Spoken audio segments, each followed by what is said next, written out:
रुपए का अंतरराष्ट्रीयकरण। समझिएगा, 15 मिनट दीजिएगा। इस टॉपिक के अंदर वो सारी बातें आएंगी जो आपके आंसर लिखने में काम आने वाली हैं। रुपए का इंटरनेशनलाइजेशन या रुपये का इंटरनेशनलाइजेशन, रुपए का अंतरराष्ट्रीयकरण दोस्तों टॉपिक का नाम है हमारा। रुपए का अंतरराष्ट्रीयकरण, इंटरनेशनलाइजेशन ऑफ रुपी, शॉर्ट में लिखूंगा, समझ जाइएगा सारी बातें, कम लिखा है ज्यादा समझिएगा। इंटरनेशनलाइजेशन ऑफ रुपी, ठीक है। रुपए का अंतरराष्ट्रीयकरण, फॉर्मेट क्या होगा दोस्तों, फॉर्मेट क्या होगा हमारा, क्या है रुपए का अंतरराष्ट्रीयकरण, इससे का मायने क्या है, व्हाट इज रुपी इंटरनेशनलाइजेशन, क्यों करें रुपए का अंतरराष्ट्रीयकरण, यानी कि बेनिफिट्स क्या है, पॉजिटिव साइड क्या है, रुपए का अंतरराष्ट्रीयकरण क्यों किया जाए, क्यों किया जाए, कैसे होगा रुपए का अंतरराष्ट्रीयकरण। तो कैसे होगा मतलब सरकार प्रयास क्या कर रही है, सरकार ने क्या प्रयास किए हैं रुपए का अंतरराष्ट्रीयकरण करने के लिए, बात इसकी करेंगे आपके साथ। रुपए का अंतरराष्ट्रीयकरण करते समय क्या चुनौतियां, क्या हर्डल सामने आ रहे हैं, क्या चैलेंजेस सामने आ रहे हैं, तो बात इसकी होगी आपके संग दोस्तों। क्या चुनौतियां सामने आ रही हैं, क्या हर्डल्स, क्या बाधाएं सामने आ रही हैं, बात इसकी करेंगे। और इन बाधाओं से निपटने के लिए समाधान क्या होना चाहिए, आपके पास सॉल्यूशन क्या होना चाहिए, बीइंग आशीर्वाद से स्टूडेंट आपके पास सॉल्यूशन क्या है, बात इसकी भी करेंगे। फटाफट समझेंगे, हर किसी के अंदर 2-2 पॉइंट 3-3 पॉइंट लिखने का तरीका। तो आ जाइए फटाफट हम लोग यहाँ पर, ठीक है। आइए, क्या है रुपए का अंतरराष्ट्रीयकरण। रुपए का अंतरराष्ट्रीयकरण ये है, जैसे आज आप ट्रेड करने के लिए डॉलर का प्रयोग करते हैं, हर चीज को भैया इतने डॉलर में बेच दी, इतने खरीद ली, इतना व्यापार डॉलर में किया। आप डॉलर देते हैं किसी को या व्यापार करते समय, या डॉलर लेते हैं किसी व्यापार करने के लिए, तो आप कहते हैं डॉलर एक इंटरनेशनल करेंसी है, क्योंकि दुनिया के सभी देश स्वीकार करते हैं और सभी देश इसको अडॉप्ट करते हैं, सभी देश आपको दे देते हैं। तो डॉलर एक अंतरराष्ट्रीय करेंसी है। सोचिएगा, दुनिया में जो ट्रेड होता है उसका नियरली 88% ट्रेड डॉलर में होता है, डॉलर दिया जाता है यहाँ पर। इवन इंडिया में जो ट्रेड होता है उसका 85% ट्रेड डॉलर में होता है। आप सामान खरीदते हैं डॉलर देते हैं, बेचते हैं डॉलर मिलता है, तो 85% ट्रेड इंडिया का भी डॉलर में होता है। तो ऐसे हम चाहते हैं ऐसी हमारी करेंसी बन जाए, हमारी करेंसी भी ग्लोबल स्केल पर स्वीकार की जाए, जैसे यूरो है, पाउंड है, चाइनीज रेनमिनबी है, येन है, हमारी करेंसी भी स्वीकार हो। तो अंतरराष्ट्रीयकरण का मतलब है यहाँ पर रुपए को इंटरनेशनली रिकॉग्नाइज किया जाए ट्रेड या ट्रांसफर ऑफ मनी के लिए, ट्रांसफर ऑफ करेंसी के लिए। तो किसी चीज का वैल्यू निर्धारण करते समय रुपए का भी ध्यान रखा जाए। तो रुपए का अंतरराष्ट्रीयकरण का मतलब है rupee as a currency for international trade, अंतरराष्ट्रीय व्यापार करने के लिए रुपए का प्रयोग किया जाए, तब कहा जाएगा रुपए का अंतरराष्ट्रीयकरण हो गया। फाइन सर, ये तो ही परिभाषा, उम्मीद कर रहा हूं आपने नोट की होगी, सुनी होगी। चलिए आइए बात कर थोड़ा सा आगे चलेंगे दोस्तों आपके साथ हम लोग यहाँ पर। वाई, क्यों किया जाए रुपए का अंतरराष्ट्रीयकरण, क्या फायदा होगा सर, अगला सवाल पूछेंगे आप। वाई, तो उसका जवाब मिलना चाहिए आपको यहाँ पर। क्यों करें रुपए का अंतरराष्ट्रीयकरण, क्यों करें रुपए का अंतरराष्ट्रीयकरण सर, इसके लाभ क्या होंगे, पॉजिटिव साइड क्या है इसकी। तो लाभ क्या है दोस्तों, पहली बात, अभी आप डॉलर में ट्रेड करते हैं, यूएई से तेल लिया डॉलर दे रहे हैं, चाइना से माल लिया डॉलर दे रहे हैं, रशिया से तेल लेते थे डॉलर देते थे उसको, मान लो ऐसा होता, आप डॉलर पे कर रहे थे या डॉलर आपको कोई दे गया। अब अमेरिकी सरकार बैंक ने क्या किया, फेड बैंक को बैठे बैठे लगा यार एक काम करो कि ना आज ब्याज दर बढ़ा दो या ब्याज दर कम कर दो। यार उसके तुम्हारे मूड में सुबह कहीं से कुछ आ गया, अपनी बीवी से लगे तुम आ गए, आके तुमने फेड बैंक की ब्याज दरें बढ़ा दी, तो यहाँ तो बैठे बैठे आशीर्वाद बर्बाद हो गया यार, तुम्हारे फैसले से मुखर्जी का बंदा बर्बाद हो गया। ऐसा फैसला क्यों करते हो यार।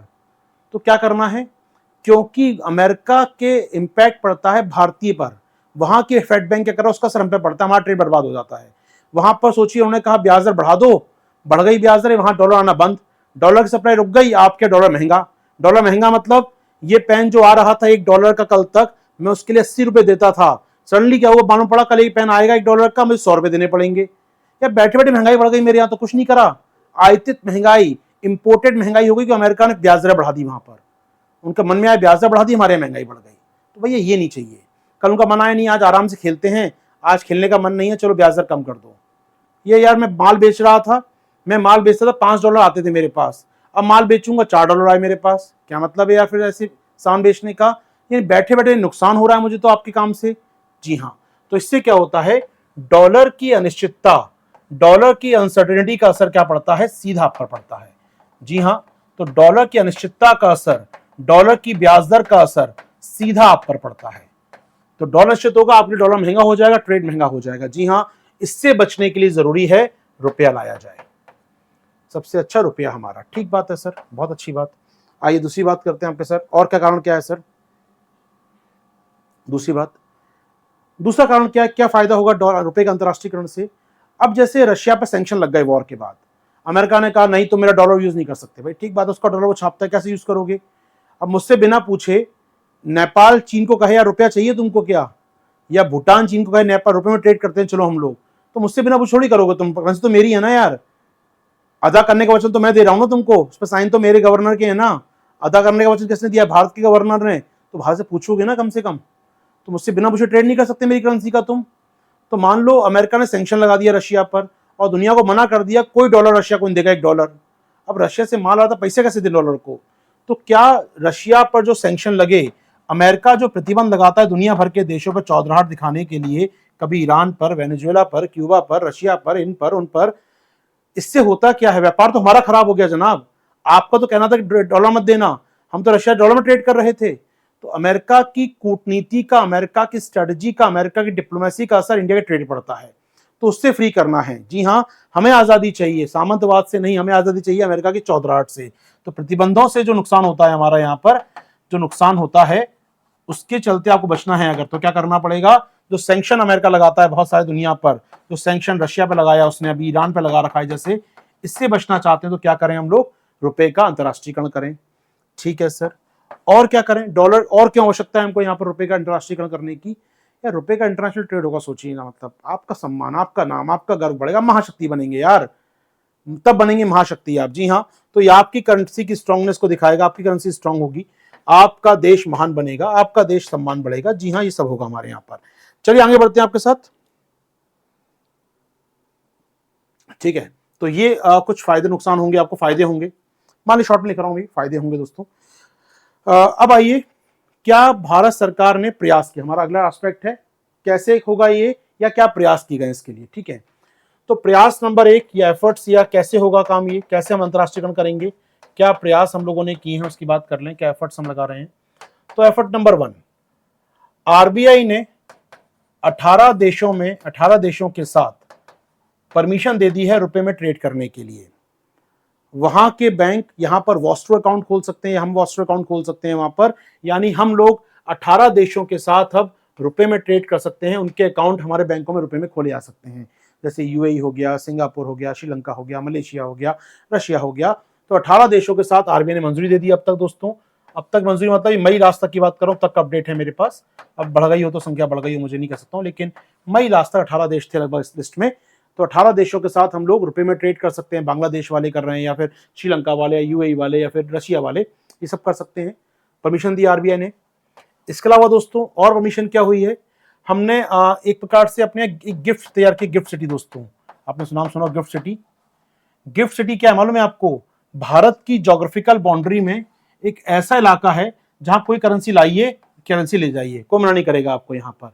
तो भारत ने यहाँ पर रुपए का सेटलमेंट करने के लिए, आपको लाइए करेंसी, रुपया चाहिए रुपये ले जाइए, डॉलर ही रुपये ले जाइए हमसे, जिससे रुपए की सप्लाई बढ़ जाए मार्केट के अंदर। जी हाँ, तो रुपए की आपूर्ति को बढ़ाने के लिए हमने गिफ्ट सिटी में तैयार किया है एक अपना IFSC, international finance service centre, अंतर्राष्ट्रीय वित्तीय सेवा केंद्र तैयार किया है हमने। कहां पर? गिफ्ट सिटी में। इंटरनेशनल फाइनेंस सर्विस सेंटर, अंतर्राष्ट्रीय वित्तीय सेवा केंद्र तैयार किया हमने गिफ्ट सिटी में, जिससे रुपए की सप्लाई में कमी ना आए किसी को। इसके अलावा और क्या कर रहे हैं दोस्तों हम लोग? रुपए में बॉन्ड जारी कर रही है आजकल सरकारें, हमारे डिपार्टमेंट अलग अलग, तो रुपए में बॉन्ड जारी हो रहे हैं जिससे रुपए की ब्याज दरों का फायदा सबको मिल सके। तो बॉन्ड जारी हो रहे हैं रुपए में आजकल, से रुपए खरीदा बिक्री बढ़ सके। इसके अलावा सरकार ने और क्या किया रुपए का अंतर्राष्ट्रीयकरण करने के लिए दोस्तों, और हम क्या कर रहे हैं रुपए का अंतर्राष्ट्रीयकरण करने के लिए? इसके अलावा देखिए हम लोग यूपीआई का यूज कर रहे हैं दोस्तों, यूपीआई का यूज कर रहे हैं, यूपीआई ट्रांजेक्शन को बढ़ावा दे रहे हैं, तो रुपए का आप पेमेंट कर सकते हैं यूपीआई के जरिए आजकल। इसके अलावा दोस्तों हम क्या कर रहे हैं यहाँ पर? इसके अलावा दोस्तों हमने एक काम और किया है यहाँ पर, बोल सकते हैं समझने के लिए, कि हमारी जो विदेश व्यापार नीति है, फॉरेन ट्रेड पॉलिसी आई थी इस साल, फॉरेन ट्रेड पॉलिसी आई थी 2023 की 1 अप्रैल तारीख से लागू हुई है, 1 अप्रैल से लागू हुई है दोस्तों पॉलिसी, वो 1 अप्रैल फॉरेन ट्रेड पॉलिसी, विदेश व्यापार नीति आई। उसमें कहा गया है कि भारत रुपए में ट्रेड को बढ़ावा देगा, यानी फॉरेन ट्रेड पॉलिसी का वक्तव्य है, स्टेटमेंट है फॉरेन ट्रेड पॉलिसी में, विदेश व्यापार नीति में, कि हम आने वाले सालों में व्यापार बढ़ाएंगे रुपए के अंदर, यानी कि हमारी पॉलिसी में इस प्रकार की बातें भी कही गई हैं दोस्तों। जी हाँ, तो लगातार सरकार प्रयास कर रही है कि कैसे भी करके अकाउंट खोले जाए, वॉस्टर अकाउंट बोल सकते हैं खोले गए यहाँ पर, रुपी सेटलमेंट किया जा रहा है, इंटरनेशनल सेटलमेंट मैकेनिज्म तैयार किया है, तो हम कहीं ना कहीं रुपए को बढ़ावा देने का प्रयास कर रहे हैं। ठीक है सर। अब आइए सर, चुनौतियां क्या हैं, क्या हमारा रुपया लागू हो जाएगा इससे, चैलेंजेस क्या हैं, चुनौतियां क्या हैं रुपए के सामने, आइए बात करते हैं आपके साथ।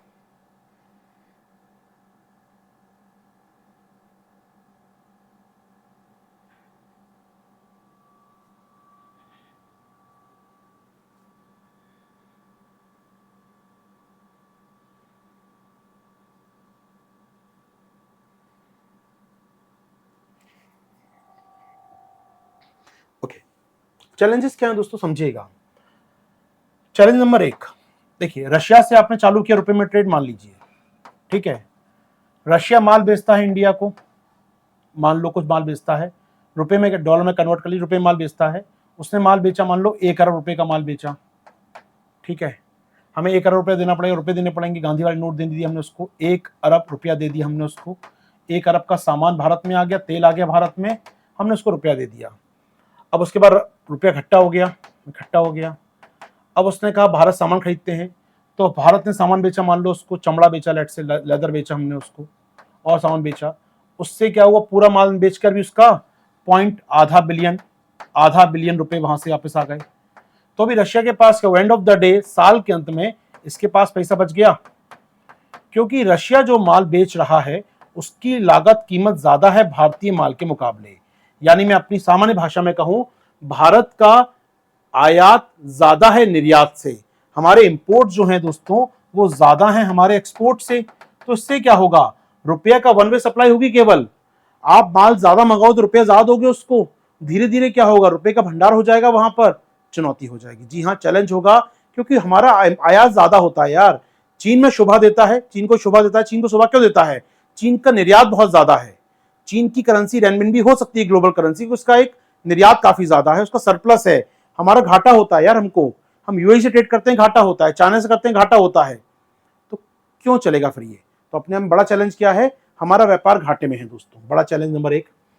चैलेंज नंबर 2 क्या है दोस्तों, चैलेंज नंबर 2 क्या है, अभी क्या होता है दोस्तों, रुपया आपके पास रखा है, आरबीआई के पास रखा है रुपया, या भारत में लोगों के पास रखा है, कहीं भी भारत के अंदर ही रखा है अल्टीमेटली। अभी क्या होगा, रुपया बाहर रखा है कहीं पर, ऑस्ट्रेलिया के पास, मलेशिया के पास, यूएई के पास, सिंगापुर के पास, रशिया के पास, यहां रुपया रखा है। अब रुपया यहां रखा है, अब इससे होगा क्या मालूम है, अब आरबीआई नीति बनाता है रुपए को सप्लाई कंट्रोल करने के लिए, मनी सप्लाई कंट्रोल करने के लिए। मनी सप्लाई, मुद्रा आपूर्ति टॉपिक पढ़ा होगा आपने बेसिक इकोनॉमी में, तो मनी सप्लाई को कंट्रोल कौन करता है हमारे यहाँ पर, मुद्रा आपूर्ति को आरबीआई कंट्रोल करता है काफी हद तक। अब आरबीआई किस को कंट्रोल कर पाए, जो देश के अंदर है ना यार, इसके लिए ब्याज बना दिया आपने, ब्याज दर बढ़ा दी, जैसे आप ब्याज दर बढ़ाएंगे ये फ्लो वापस आना चालू। जैसे अमेरिका में ब्याज दर बढ़ती है, दुनिया भर का डॉलर आ जाता है अमेरिका में लौटकर डॉलर वापस चला जाता है बाकी देशों से। ऐसे रुपए की ब्याज दर बढ़ाएंगे तो क्या होगा, जो रुपया फैला पड़ा है ना कहीं कहीं, वो सब छोड़ जाएंगे यहाँ पर, तुरंत आपके लिक्विडिटी बढ़ जाएगी। यहाँ पर आपने ब्याज दर क्यों बढ़ाई है, लिक्विडिटी कम करने के लिए मार्केट से, और आ गया पैसा बाजार में, लो आपने ब्याज दर क्यों बढ़ाई थी, जिससे बाजार में पैसा कम पहुंचे, ये पैसा और आ गया बाजार में वापस लौट के आपका। यानी आरबीआई की मनी पॉलिसी, मनी सप्लाई की जो तरीका है, जो टूल है, वो इफेक्टिव नहीं रह जाएगा, आरबीआई का कंट्रोल खत्म हो जाएगा हमारी करेंसी के ऊपर से। जी ऐसा हो सकता है कि आरबीआई का मनी सप्लाई पर से जो कंट्रोल है, जो नियंत्रण है, वो उतना इफेक्टिव ना रहे जितना कि अभी दिखाई देता है, क्योंकि जैसे वो ब्याज दर बढ़ाएगा मार्केट से लिक्विडिटी खींचने के लिए और पैसा मार्केट में आ जाएगा, वो पैसा डालेगा मार्केट के अंदर, यहां पैसा इकट्ठा हो गया है सारा, वो आ जाएगा पैसा, तो आप कंट्रोल कर ही नहीं पाएंगे, इफेक्टिव मनी पॉलिसी आपकी हो ही नहीं पाएगी। पॉइंट नंबर 3 दोस्तों, पॉइंट नंबर 3,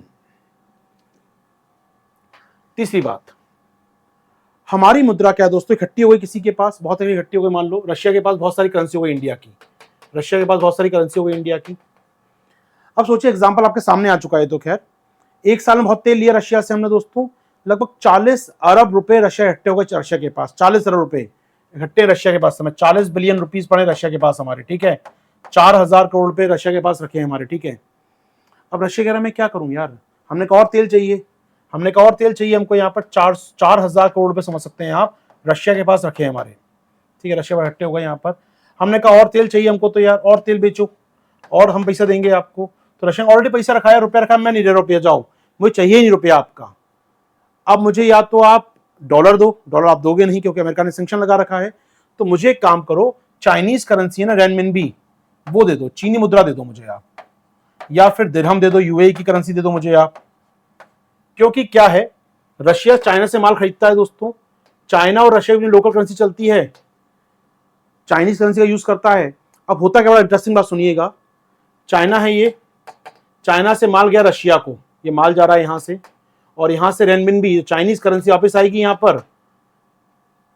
अब रशिया के पास रेनमिनबी है ही नहीं, क्योंकि रूस को घाटा होता है व्यापार में चाइना से, चाइना का माल बहुत आता है रशिया के अंदर, रशिया का माल कम जाता है चाइना के अंदर, तो रशिया के पास रेनमिनबी नहीं है।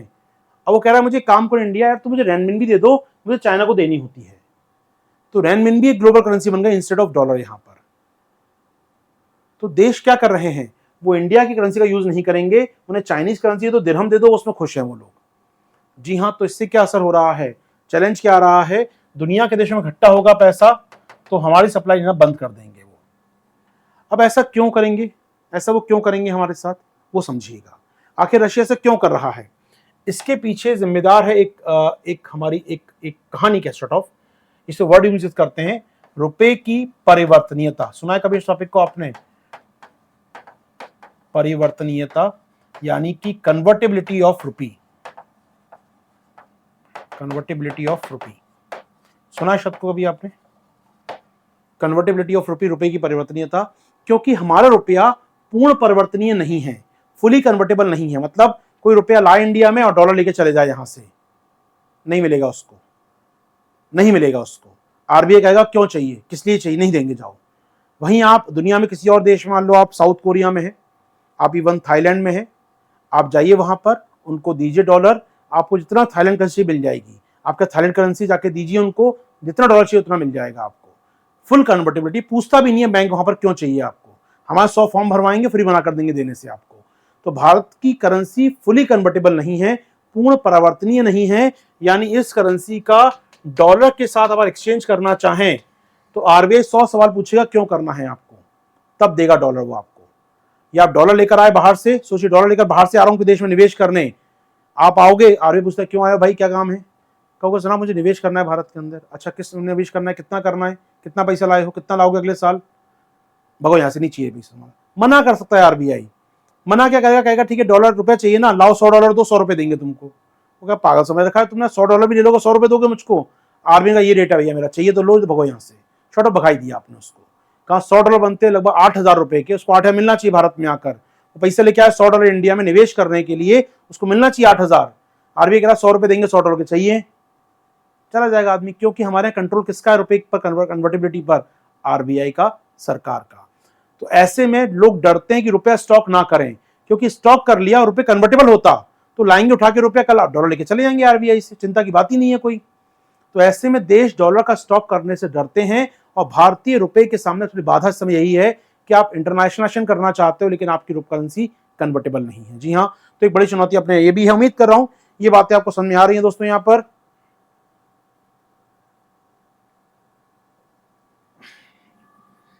क्या बातें समझ में आ रही हैं दोस्तों आपको मेरी, उम्मीद कर रहा हूं आई गई होंगी दोस्तों, मुश्किल काम नहीं है। तो चैलेंजेस की हम बात कर रहे थे, रुपए के सामने चुनौती क्या है, तो समाधान क्या है, लास्ट में आके समाधान क्या है, क्या करें सर। तो भैया सुनो, आशीर्वाद सर का फॉर्मूला, बन जाओ आत्मनिर्भर, बन जाओ आत्मनिर्भर, सुधारो अपना बैलेंस ऑफ पेमेंट, सुधारो अपना बैलेंस ऑफ पेमेंट, भुगतान संतुलन, यानी कि निर्यात ज्यादा करो, आयात कम करो, आत्मनिर्भर बनो, यानी कि अधिक अधिक सामान बेचने का प्रयास करो, खरीदने का कम करो, बैलेंस पर सुधारो, अपनी अपनी करेंसी को कन्वर्टेबल बनाओ, अपनी करेंसी को कन्वर्टेबल बनाओ, तभी दुनिया में टिके रह पाओगे। क्लियर है समाधान, एबीसी हो जाएगा याद, Aatmanirbhar Bharat, balance of payment as well as convertibility, 3 काम कर दीजिए, बाकी जो करना है करते रहिए, इसके बाद हो जाएगा समाधान तैयार। यही फॉर्मेट था हमारा आज का, शुरू का हमने बात यहीं से शुरू की थी आपके साथ, उम्मीद कर रहा हूं पूरा फॉर्मेट क्लियर होगा आपके लिए। क्या है कन्वर्टेबिलिटी, क्या है रुपए का अंतर्राष्ट्रीयकरण, क्यों जरूरी है, फायदा क्या होगा, कैसे कर रहा है देश इस समय, चुनौतियां क्या हैं, समाधान क्या है। चलिए सर, बहुत अच्छा डिस्काउंट ऑफर चल रहा है इस समय, आप जुड़ना चाहें मेरा कोर्स आ रहा है दोस्तों 14 अगस्त से आपके लिए। जी हाँ, 14 अगस्त से कोर्स आ रहा है आपके लिए। ये कोर्स क्या होगा दोस्तों, इकोनॉमी का प्री कम मेंस का, ठीक है। कोर हिंदी मीडियम बैच है दोस्तों, हिंदी में लिखो अच्छा रहेगा, हिंदी माध्यम वालों के लिए होगा ये। अभी हिंदी माध्यम वालों का बैच होगा दोस्तों। ये 14 अगस्त से आ रहा है बैच, ये हिंदी माध्यम के लिए 14 अगस्त से इकोनॉमी पढ़ेंगे दोस्तों हम लोग, प्री कम मेंस का, ठीक है। तो प्री कम मेंस का पढ़ेंगे इकोनॉमी, और क्लास में लिखवाऊंगा नोट्स में, हैंड रिटन नोट्स लिखवाऊंगा क्लास के अंदर। 60 क्लास प्लान की गई है, 2 घंटे ईच, यानी 120 घंटे का प्लान है दोस्तों। 10% मार्जिन लग के चलिएगा, 100 घंटे में हो सकता है, 120 घंटे 30 घंटे लग सकते हैं। ये चलेगा दोस्तों 14 अगस्त से अक्टूबर फर्स्ट वीक तक, यानी 8 अक्टूबर तक दोस्तों। ये 8 अक्टूबर तक होगा ये क्लास आपका। मान ली 10% मार्जिन रख के चलिएगा, यानी हो सकता है 10 अक्टूबर या 11 अक्टूबर भी हो जाए आपकी, ठीक है। तो यहाँ पर दोस्तों ये पूरा कोर्स होगा आपका प्री कम मेंस का पूरा इकोनॉमी। मैं कह सकता हूँ कि बेसिक से लेकर एडवांस तक पूरा पढ़ेंगे इसमें हम लोग, कोई जल्दबाजी नहीं है, पूरा आराम से करेंगे दोस्तों। 14 अगस्त से स्टार्ट हो रहा है आपका, प्लस क्लास में स्टार्ट होगा दोस्तों ये। तो प्लस क्लास के स्टूडेंट तो अच्छी बात है आप लोग, वरना प्लस क्लास में डिस्काउंट चल रहा है इस समय, आप जुड़ सकते हैं हमारे साथ। 50% डिस्काउंट है दोस्तों। जुड़ना चाहें मेरे कोर्स के साथ तो आप क्या करेंगे, आप यूज करेंगे मेरा कोड आशीर्वाद 360। कोई जानकारी चाहिए टेलीग्राम पे जुड़ जाइए दोस्तों। वहाँ मैं कराऊंगा साइंस टेक इन बाइलिंगुअल दोस्तों। वहाँ साइंस टेक होगा बाइलिंगुअल फॉर्म में, यानी हिंदी और इंग्लिश दोनों में दोस्तों। आपका दोनों में नोट्स रहेंगे आपके, दोनों में क्लास होगी आपकी, बाइलिंगुअल क्लास होगी। ये बैच चालू हो रहा है 27 तारीख से दोस्तों, 27 जून से, आप 27 जुलाई से आपका बैच चालू हो रहा है दोस्तों। ये यहाँ ऑफकोर्स मैं अभी शुरू नहीं करूँगा, मैं एक आध 2 महीना बैच लेकर आऊँगा, लेकिन बैच चालू हो रहा है आपका 27 जुलाई से, जहाँ इंडिया के टॉप मोस्ट एजुकेटर प्रतीक सर हैं, सिद्धार्थ सर हैं, मधुकर सर हैं, मैं रहूँगा आपके साथ, मुन्नाल सर रहेंगे, हाँ सुदर्शन सर रहेंगे। यहाँ पर आपको बेस्ट एजुकेटर मिलेंगे दोस्तों 27 तारीख से आरंभ बैच में, ठीक है। तो यहाँ जुड़ सकते हैं मेरे साथ आप लोग, आरंभ बैच दोस्तों, ऑल स्टार बैच है हमारा। इसमें डिस्काउंट चल रहा है 50% का आपके लिए, जुड़िए हमारे साथ। कोई भी एक जगह जुड़ जाइए, हर कोर्स कर सकते हैं आप। यहाँ जुड़ जाएंगे तो वो कोर्स भी कर पाएंगे, वो जुड़ेंगे तो ये कोर्स भी कर पाएंगे। उसके साथ ही साथ करंट अफेयर्स का कोर्स तो आ रहा है 1 तारीख से आपका, ठीक है दोस्तों। तो इतनी चीजें आपकी आने वाली हैं। आप सोच सकते हैं केवल जुड़ सकते हैं 20,000 के कोर्स का, स्टार्टिंग फीस हमारी 20,000 है, उसमें जुड़ सकते हैं दोस्तों। कोड वही रहेगा आपका आशीर्वाद 360। जुड़िए आराम से, इसमें जुड़ना है, नहीं जुड़ना है यूट्यूब करिए आराम से, बहुत बढ़िया चल रहा है सब कुछ यहाँ पर हमारा, यहाँ भी कोई समस्या नहीं है। बाकी मुलाकात होगी आपसे रात में 9 बजे मेरी, जहाँ बात करेंगे इकोनॉमी अपडेट पर। तब तक ले दीजिए आज्ञा, बाकी साढ़े चैट मिलेंगे 10:30 बजे आपके साथ, और चैट भी करेंगे आपके साथ, ठीक है। तो अभी दीजिए आज्ञा, मुलाकात होगी 9 बजे। थैंक यू, शुक्रिया, जय हिंद।